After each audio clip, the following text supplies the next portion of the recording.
We're going to do an exercise called band arounds. We're going to call band arounds. You're going to have your arms extended out in front of you with the purple band in hand.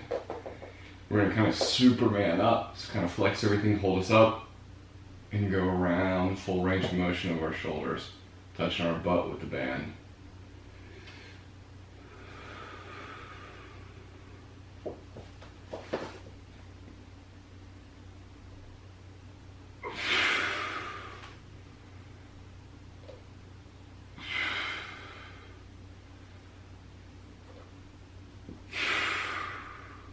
Good. After doing 10 of those, you'll do 10 Y handcuffs. So we're going to start in a Y position. This is it. And the end position is here.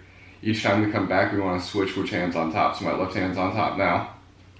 So next time my right hand's going to be on top. I'm going to come back out to that Y, turn, right hand on top.